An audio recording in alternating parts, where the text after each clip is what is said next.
Assalamualaikum guys, masih bersama gua Bani Dan gue Angga, kami dari Gria Gria ID. Oke. Hari ini kita akan chit-chat aja nih Bangga gitu. Iya Pak. Untuk kaula muda yang sekarang kira-kira tuh lagi pengen punya rumah gitu. Kita bahas beberapa istilah nih mungkin yang belum familiar gitu, yang paling umum aja gitu. Apa nih yang namanya KPR tuh apa sih Pak Angga?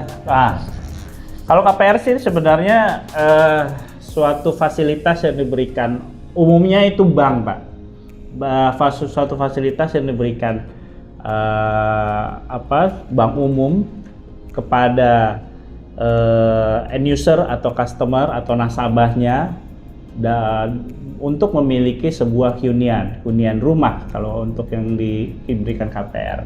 Tapi sekarang udah banyak banget lembaga pembiayaan yang kita bisa kasih tuh selain dari bank, kayak pokoknya lembaga yang disetujui sama OJK pastinya itu sudah bisa memberikan fasilitas KPR gitu. Dan sekarang tuh KPR kita permudah lagi buat milenial yang usianya tuh, bahkan kalau kita bilang kan banyak milenial sekarang nih yang masih 20 tahun atau di bawah 25 tahun itu sudah bisa pengajuan KPR tuh Pak Arif. Biar let's say nih paling gampang YouTuber atau dia misalkan blogger atau dia punya usaha yang memang di luar orang bisa mengajukan pada umumnya gitu, tidak lazim lah gitu. Nah itu udah bisa tuh Pak Arif. Kita udah untuk jangka waktunya udah bisa panjang. Kita udah nilai 25 sampai 30 tahun, banyak bank yang bisa memfasilitasi itu. Gitu Pak Arif. Jadi apa bedanya tuh Pak Angga KPR dengan kredit lainnya gitu? Kira-kira tuh mungkin dari segi syaratnya tuh apa sih supaya saya bisa dapat KPR nih? Kalau syarat gimana sih bisa dapat KPR? Itu sih sebenarnya sangat mudah ya Pak. Kalau bank biasanya dia harus punya source income atau pendapatan yang tetap. Tapi tidak menutup kemungkinan kalau dia itu sebenarnya dia punya usaha sampingan. Usaha warung kelontong pun itu bisa pengajuan KPR, apalagi kalau untuk milenial yang sekarang tuh banyak kayak seperti yang tadi saya bilang, YouTuber itu udah bisa tuh pengajuan. Yang penting dia punya pendapatan yang jelas, karena kan termasuk YouTube juga sudah bisa monetizing, jadi bisa tuh kelihatan banget pendapatannya berapa gitu kan, setiap bulannya bisa diakumulasiin. Jadi itu bisa digunain buat kaum milenial buat pengajuan KPR gitu. Jadi nggak usah khawatir buat teman-teman yang masih muda tapi pengen punya KPR, itu bisa banget gitu.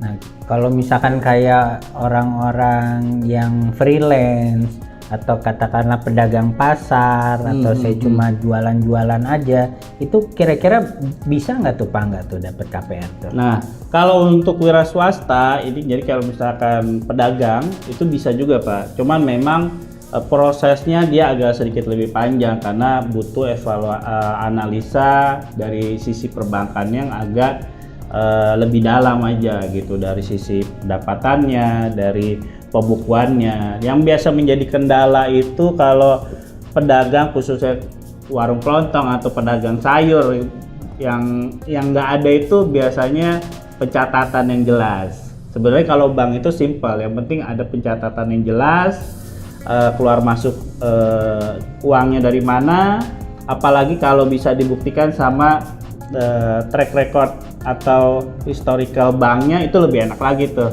gitu. Itu bisa lebih gampang Pak. Nah, kalau terkait dengan plafon nih Pak Angga, dari KPR itu sendiri berapa sih maksimal kita nih sebagai kaum milenial gitu? Berapa plafon yang dikasih tuh sama bank?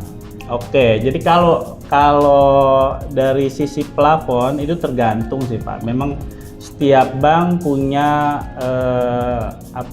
penilaiannya masing-masing untuk pemberian plafon. Jadi appetite-nya itu jadi beda-beda tergantung bagaimana si bank ini menilai atau mempunyai tingkat resikonya masing-masing. Kayak misalkan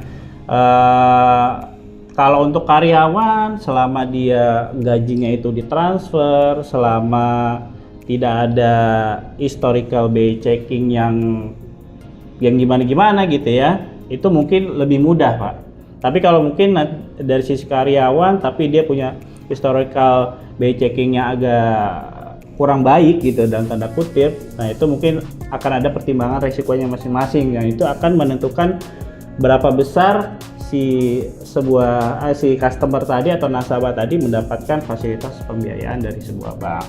Gitu. Oke, berarti yang saya bisa dapat nih simpulannya nih Pak Angga ya, yang pertama KPR itu adalah kredit pemilikan rumah. Yes. Gitu. Berarti selain daripada itu bukan KPR nih ya. Bukan. Yang kedua, setiap orang yang mempunyai usaha itu bisa memperoleh fasilitas KPR. Betul. Berarti cuma kaum rebahan aja tuh yang nggak bisa punya KPR. Nah, yang ketiga berarti apa tuh tadi? Plafon gitu. Plafon. Jadi plafon itu didapatkan sesuai dengan porsi dia punya penghasilan. Yes, gitu. Nanti benar. rasionya itu akan ditentukan oleh bank. Benar, Pak Arif. Oke, kira-kira itu dulu deh topik kita supaya lebih ini nih melekat di hati dan Siap. pikiran. Siap. Oke, lain kali kita bahas lagi lebih detail nih Pak Angga. Terima kasih banyak udah bersama kita nih di Geri ID. Oke, sekian dari saya. Assalamualaikum warahmatullahi wabarakatuh. Waalaikumsalam warahmatullahi wabarakatuh. Thank you.